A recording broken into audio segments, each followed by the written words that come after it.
Bueno, mi gente, hoy me encuentro con nada más y nada menos que la leyenda Akon.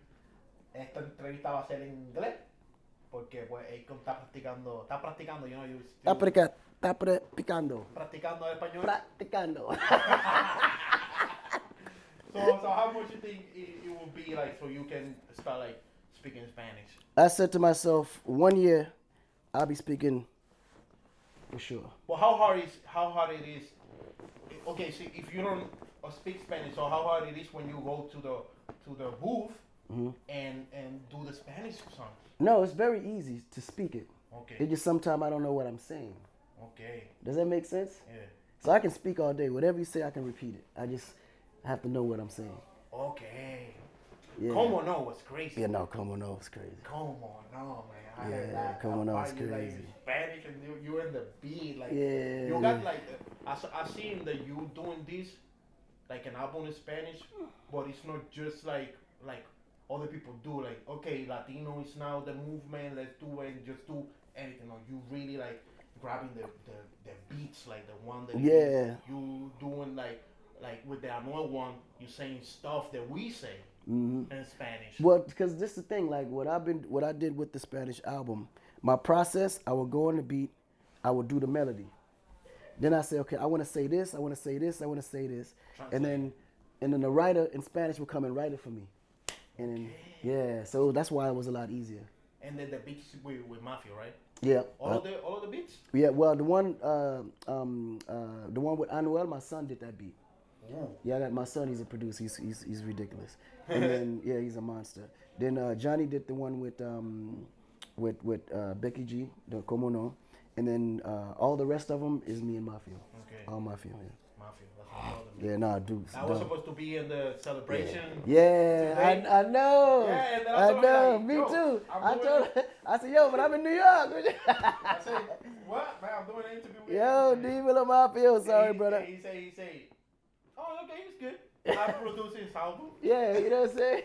So it's good. Yeah, it's good. There. You know, yeah, the rest of it, all Mafia. So, you know, but most people think the new kids think Akon is doing this now. But you know, like I remember the first song I listened to Akon was Lonely.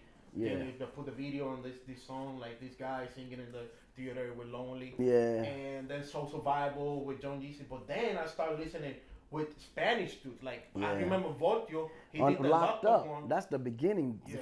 My first ever single had a Spanish remix. And that was this was 2004. But that was original. That was like no, that was original. Okay. Yeah.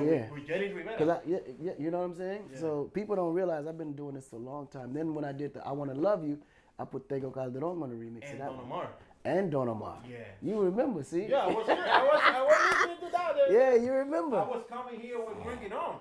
Yeah, so a lot of the newer artists, they have no idea how long I've been in the business. You know, doing it with reggaeton artists. Yeah, with Daddy Yankee and Bring It On. Yep, Bring It On with Daddy Yankee. I love the way it's moved. Yep, with Zion. Yeah. There was a video of that. There was a video of it now. Yeah. It was like Zion with Akon. Yeah. But, you know, in those moments, and I think now. Then I came back again with Aventura. You know. Yeah. You know. And then Wisin Yandel too, right? And Wisin Yandel, yeah. All up to you. Yeah, all up to you. Yeah. It's crazy. So you've been working with no, forever. This is nothing new for me. I've been doing this a long time. So what's different working with this, like, no, I'm not gonna say all artists, but I mean like, you know, Daddy Yankee is the one like the pioneers, Zion and stuff, and now working with like Ozuna, Anuel. What is it different working with this? It's a big difference.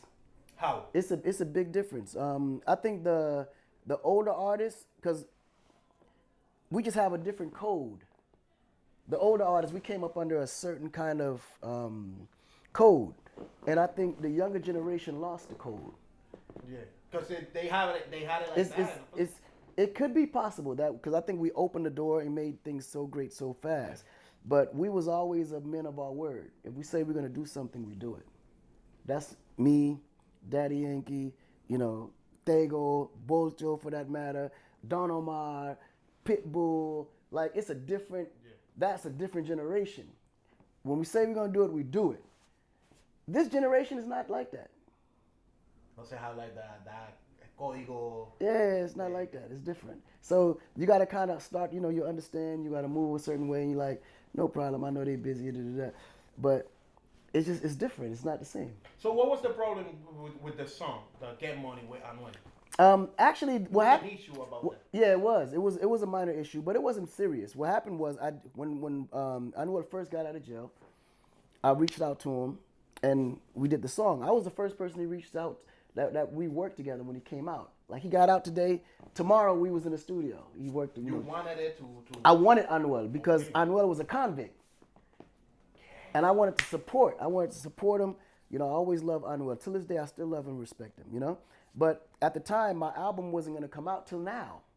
So when I did the song, I was just doing all my songs. And then I said, okay, I'm going to release it this date, this one this date, this one this date. But I always do a lot of my things. I plan it and I do it a year later. Okay. So I don't do it and then release it 3 weeks later. I do it, I put together the plan, then I release it later. So Anuel must have thought that I wasn't going to put the song out. So he was like, kind of like desperate about it? No, I don't know if he was desperate, but I think because me and him didn't communicate, he probably just maybe assumed that the song wasn't going to come out no time soon. But it just so happened that I was releasing my song the week that the song... He used the same... Yes, you know what I'm saying? Same verse. Yeah, it was like the same... It was pieces of the verse. Yeah, pieces of it. He used pieces of the verse. And at that moment, I was like, damn, what am I going to do? Because my record comes out tomorrow. Yeah. So that record dropped today, and mine came out the next day. Yes. And it was like, nobody accused it. Just so happened they both came out, but I don't think he remembered that he did that verse on my record. Because sometimes as a writer, you can honestly sometimes forget that you do verses, and sometimes you have a song in your head, and you might forgot that you did. Because you got to remember too, Anuel came out and did like 50 features on a whole bunch of people. Yeah. And my song was only one out of many other songs that probably was duplicated too. So you maybe he saw that they said like, oh, Akon haven't talked to me, so I got this verse. It goes with this song, so maybe he used like a couple of things because he could go with the song. Maybe not that. Maybe he forgot. Okay. I'm thinking this. He forgot that he used it. He forgot to use it already. Because you got to think that was a year ago. He did it first. This was the first song he did when he came out of jail, and then a year later, pieces of that came into that. So. He probably forgot, bro. That's crazy. That's what I'm thinking. Because I don't think he would do it on purpose. Yeah. It just... Yeah, because he was a I talked to Mafio, and you know, Mafio's like that, man. He's like, nah, man, I ain't going to talk about that if you want to... I don't think Anuel did it on purpose. You should talk with I don't think he did it on purpose. Because I like me, even myself, because I'm a songwriter and I write for a lot of other people, sometimes there's been moments where I do a song, and then... I'm writing another song, and I remember like, oh shit, I did this already on another song, so I got to rethink it. But sometimes when you're drinking, you're smoking, you're high, you don't remember. Okay. So you have this album El Negreeto under a label that is called Que Lo Que. Que Lo Que. Hey. I think that you identify a lot with not only the Latinos, but like the Dominicans. Yes. It's like me, I was raised by Puerto Ricans when I was coming up, right? Okay. But I always dated Dominican girls. I was raised by Puerto Ricans. Oh, yeah? In New Jersey. Block Royal, that's my family. Okay. Right, so I was always around, and I was always the blackest one. I was the only black, all Puerto Ricans, and I'm the Negro, you know what I'm saying? So at the end of the day, but I always just liked the Dominican women. I don't know. It's just the African side, and they're so close. My wife is Dominican. So you understand? Yeah. So it's always. So I always was in Dominican Republic, always. Yeah. So I pick up the slang, you know. So it just like que lo que. Everywhere I go, yo, hey, Okan, que lo que, que lo que. So I used to say it just for no reason. Yeah. So when I started my label, I was like, yo, that's it right there, B. I'm gonna come into the business like, what's up? What we doing? Que lo que? No even Dominicans use it like yeah. for a regular label. Yeah. I got that work, man. You know. So not only that, like you signed artists from Dominican Republic, like that's my brother right there, man. Then I forgot the merenguero. Who? Which one? Merengue. Which you mean? You mean Mambo? Fuerte. Omega. Man, come on, Omega. That's my brother, man. Yeah, you signed him. Yeah, that's my brother. But see, the thing with Omega, to me, he's a legend to me. Yeah. I don't care what nobody tell me. That boy is a legend. The issue with Omega is that he was because he's such a street dude. To me, he's like He's like the Dominican Tupac to me. Okay. That's Omega. He's That's a big statement. Right? No, he is. Like he's and in his wordplay, like he's amazing. He was just always surrounded by so many people that didn't understand how big he was. So he always get into trouble. Okay. And a lot of times it's not even him. It's the people around him that get into trouble. But because Omega's there, and he's the kind of guy, he's not going to snitch.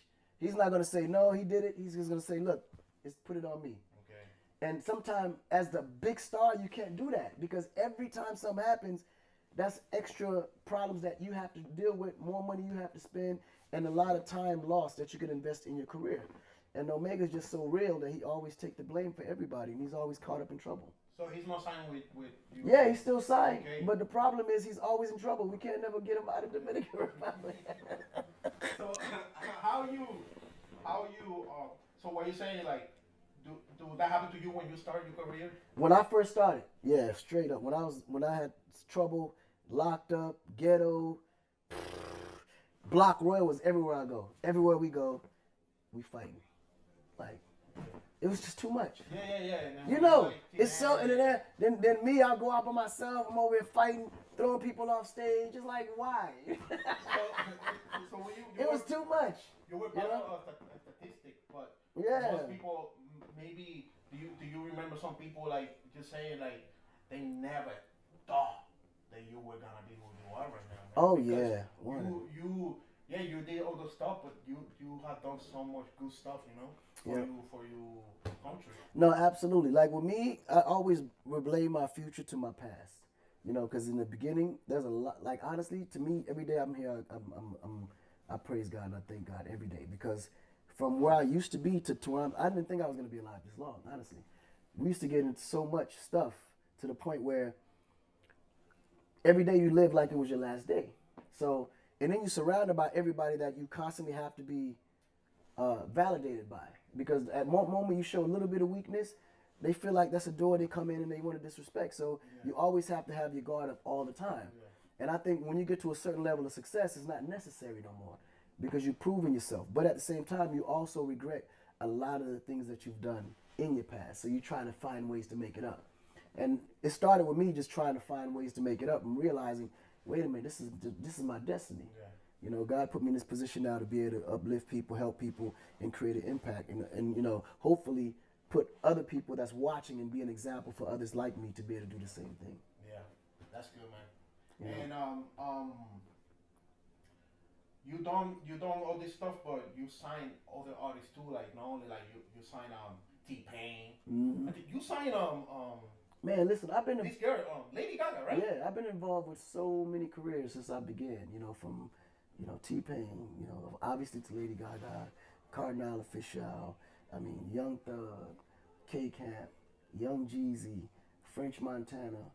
I mean, it can go on and on. You know, you go into Africa, you know, involved from Wizkid to Davido to P Square to, I mean, it doesn't stop. I remember you saying in an interview, and you correct me if you didn't hear. You said like, I signed Lady Gaga. With Lady Gaga, I don't have to sing anymore. Yeah, I didn't. You said that. I didn't, because honestly, that was probably the biggest blessing I had, because it only takes one artist to set you straight. I was already straight because I was who I was, you know. But then to have my own artist that I can say, okay, outside of me being an artist, there's an artist that I've discovered that became a legend. That just gave me all the credibility I need for the music business to do what I wanted to do. And when you knew, like you know what, I'm gonna open my own label. I'm gonna sign artists. Oh, since day one. Since day one. Since day one, 100%. Because I heard T-Pain too in an interview. He said like he was the first artist I signed. Yeah, they were gonna give him like in a big label, like I don't know, $900,000 for a song, and then you came in. You said, you know what? I'm gonna give you $900,000, but I didn't have $900,000. But I'm gonna give you. But I'm gonna give you a career, 100%. I'm gonna teach you how to fish. I'm not gonna hand you a big shark. No, I'm gonna teach you how to catch it. Yeah. Do you think this work? It can work like in this time now? Oh yeah, it can. Now it's even better, right? It's even better now. Now. It's YouTube and stuff. Man, ask all your guys. Ask Ozuna. Ask all those guys. Trust me. You see it, boy. This is a lot of money today. It's way more money to be made today than it ever was. do you listen? I'm telling you like this, but do you listen to the artists, the Latinos? Yeah, I listen Do to you all of do them. you can you say like a top five or something that you My have? top five, I would probably say Ozuna, Faruko, uh, J- Yankee still today, Okay. Dong, none of mine still today. No artists, I love Fuego. I think he's gonna be big one day. De La Ghetto, I like him too. He's like, I think he's always been slept on. Like he's like, Man, always yeah. you see what I'm saying? Like Yeah, he's everybody he's in under the- he's underrated. But that kid, that he's supposed to be. he's supposed to be here. Yeah. 100%. Way. You know what I'm saying? 100%. When you look at, I like Nicky Jam as well too. I think he's very creative. Yeah. I like, what's his name? Who else do I like? Oh, let's go into the females. Becky G, that's my baby. Okay. I will kill anybody for Becky G. That's my heart. I love Becky G. Anita, crazy, but I love her too. I heard that. Yeah, Anita's out of there. I haven't worked with Carol G yet. I haven't worked with her yet, but I heard she's really nice as well too. But I like her music. What about Bunny's not in the album? Oh, Bad Bunny, of course, obviously. I like. You know why I like Bunny? Because Bunny is just crazy as fuck. Like he has. We started it, man. Yeah, he's super talented. Yeah. I want to He's work. on beat too. I want to work with Bunny on my next album. For sure. Why is not in this one? Well, this one is. It's only 10 songs in the album, and these are people that I actually had relationships with that I know personally.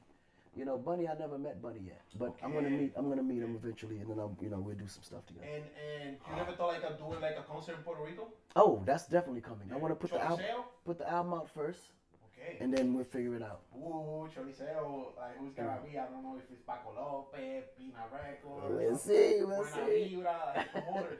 We'll see. Maybe Yeah, we'll see. gonna make it happen. Yeah, That's a we'll Choliseo. Choliseo is like the biggest. The biggest? Puerto Rico thing. You have to be at the Choliseo. Okay, we'll see. And you know, maybe invite, you know, like singing Bring It On with Daddy Yankee. Yeah. When I came to United States, that was 2007. Me and my brother used to listen to that album. I think for us, maybe because we moved and we started learning English, it was like the best album we heard from Daddy Yankee. And most people don't get it because it was different. The beats were different. Yeah, it was American. totally different. It was more American. Yeah, he was He rapping, was ahead of his time. That's what it was. And Bring It On. Yeah, Bring It On was one of those. And the flow that Daddy Yankee put there, how he was working with Daddy Yankee. And I love Daddy Yankee, man. He's so professional, and he's super smart, bro. Like he's super. He's super smart. I did a record with Messiah that actually Daddy Yankee actually wrote the chorus. That's gonna come on the next album though. Okay. So yeah, Messiah, talk to me about that. Yeah, Messiah's super dope. Like Yeah. super. Yeah. That's another guy that's underrated. Yeah, he's the one Yeah, like he's so underrated. fighting because Says- no, I started like Yeah, trap. yeah, but see, Messiah should understand that even though you might started it, the younger generation is gonna continue it. Yes. So you have to embrace it. Yeah. Don't. Well, maybe what happened You is gotta that embrace most people, he want people to say Yeah. it too. But in life, you just work, and people gonna recognize it. Did that happen to you? Something that maybe you start and then other people. I can name it all today. I can name it right now, all of it. Like, okay, let me give you an example. Before I came into the scene, right? People was doing, it was hip hop. Everybody was rapping. Funkschnickens, leaders of the new school, you know, naughty by nature. It was rap. Then I came with a style where it was almost like R&B, but it was hip hop because I was singing about what rappers was rapping about. Yeah. Now pretty much every song is like singing, rapping. Yeah. If I wanted, I could take the credit for that. But I don't because the younger generation come and they do it in a whole other way. They take it and move in their whole style. Right? Then I left from that and discovered T-Pain and put auto-tune on him. Okay. But That was now- your idea? Of course. Now everybody's doing auto-tune. Yeah. If it wasn't for T-Pain, there wouldn't be that much auto-tune on He can records. sing. And he can really sing. Like T-Pain is That's what people think, fucking like, talented. that's He's why a monster. Yeah. That's why the auto tune was Right? the best for him It because was- he can sing. Because he can actually sing. But you name me a record right now that you hear today without auto-tune on it. Yeah. If I want, I could take the credit for that. But I don't. Why? Because everybody should be able to take it and do it their own way. Then I left from that and went to Europe found David Guetta, who was just doing boom, boom, boom, boom, boom, house music with nobody, unknown artist on there. These were songs with no unknown artists. Then we decided, you know what?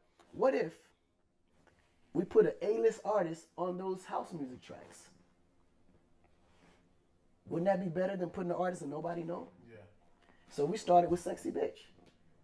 Now, every DJ from Afrojack to Avicii to all of them, everybody's doing it now.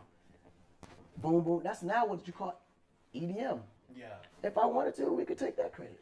But we don't take that credit. Yeah. Then I went in 2010 to Nigeria. Start working with all these little young artists. Right? Pick up Wizkid, who at the time was the king of the young generation of what Afrobeat is today. I try to bring that back here to the U.S. The label's like, nah, it's too African. No, we don't really understand it. Right now, EDM is really what's going on. Da, da, da, da. Now Afrobeat is huge in the U.S. because we kept fighting for it. And mixing it with the reggaeton too. Right? So if I want to, I could have took that credit. Yeah. But I didn't take that credit. But what I will take the credit for, and it hasn't happened yet, but remember I told you this, because this one I want to be a part of my legacy. Why? Because I'm African, and I'm so deeply enrooted with the Latin culture. I'm creating a new genre that we call Afrotone. That's you haven't said that, like that's something that you haven't said. It's brand new. Well, you haven't said it like another. We're creating it right now. It's gonna be the blend. Afrotone, it's gonna be the blend of Afrobeat and reggaeton in one genre. Oof. Afrotone. Remember that one I'm taking the credit for. Yeah. And watch, you see.